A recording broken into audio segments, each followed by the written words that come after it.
Have you ever found yourself caught in a relentless cycle of worrying about tomorrow? That knot in your stomach, the restless nights, the endless what-ifs playing on repeat in your mind? It's a universal human experience, this torment about an uncertain future stealing our present peace. But what if I told you that an ancient philosophy, born thousands of years ago, holds a powerful brain hack designed specifically to free you from this exact burden? It's not about ignoring problems. It's about mastering your mind to navigate uncertainty with profound calm. At the heart of Stoic philosophy lies a profound insight. Much of our suffering comes from trying to control things that are simply beyond our influence. We spend immense energy agonizing over outcomes we cannot dictate, neglecting the power we do possess over our responses. The Stoics taught us to meticulously divide the world into two categories: things we control and things we don't. Our opinions, our impulses, our desires, our actions, these are within our control. Everything else, our health, wealth, reputation, and especially the future, is not. The great Roman Stoic philosopher Seneca, a statesman and advisor during turbulent times, articulated this perfectly. He observed, "The mind that is anxious about future events is miserable."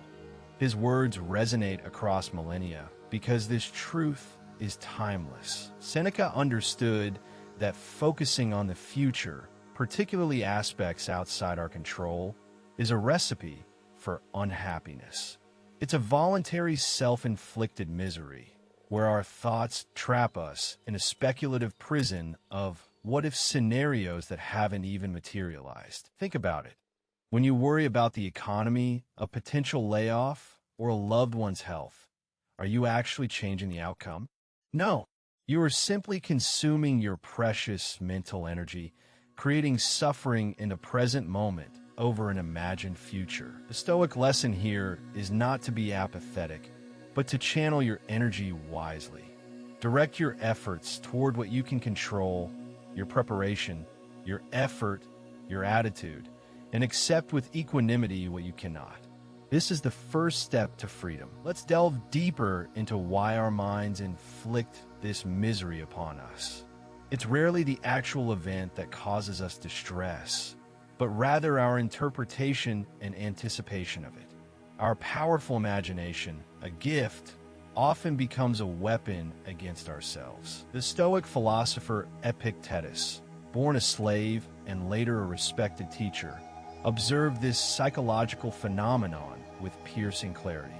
He famously stated, "Man is not worried by real problems so much as by his imagined anxieties about real problems." This quote cuts to the core of anxiety. The actual challenge, a difficult conversation, an unexpected bill, or a looming deadline, is often manageable. What truly overwhelms us is the mental movie we play, complete with all the dramatic, worst-case scenarios. Consider the common scenario of anticipating a job interview. The actual interview might be 30 minutes of professional discussion, but days before, your mind can conjure hours of internal torment, stumbling over words, forgetting answers, facing harsh judgment. This imagined suffering, the "what if I fail" loop, is often far more painful and prolonged than the actual experience of failure itself.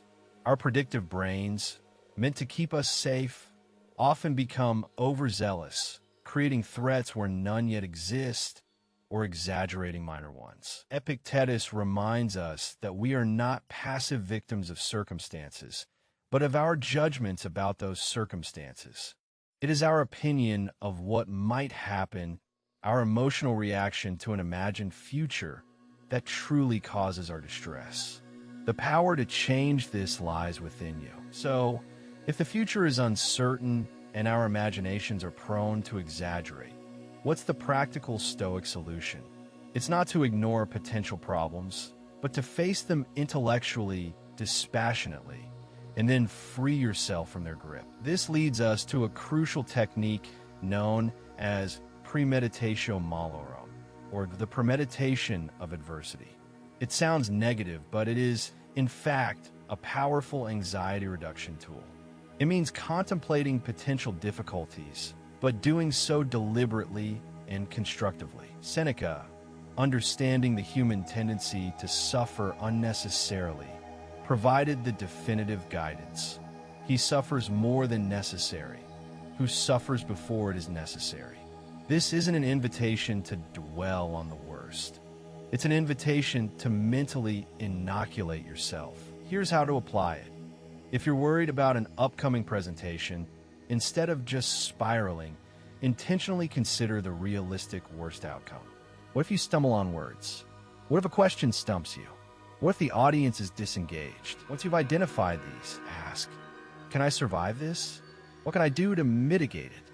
Perhaps you practice more, prepare backup answers, or simply accept that minor stumbles are human. By doing this, you strip the imagined fear of its power. This practice isn't about inviting misfortune. It's about building resilience and preparing your mind for various possibilities. When you've mentally prepared for potential challenges, the actual event loses much of its terror, and your anxiety dissipates. You shift from a passive worrier to an active problem solver, recognizing that many fears are simply phantoms of the mind. By acknowledging them, you can then refocus your energy on the present moment and the actions you can take. Instead of letting the future control you through fear, you gain control over your internal landscape. You learn to live more fully in the now, applying your best efforts today, unburdened by the weight of tomorrow's unknown possibilities. The Stoic path to peace is not about denying the future, but about understanding our relationship with it. It's about recognizing the futility of worrying about what's beyond our control and the profound freedom that comes from mastering our inner world. Embrace these ancient insights to quiet your anxious mind. Learn to distinguish between what you control and what you don't. Challenge your imagined fears and prepare your mind for life's inevitable challenges, transforming worry into resilience. This is the ultimate brain hack,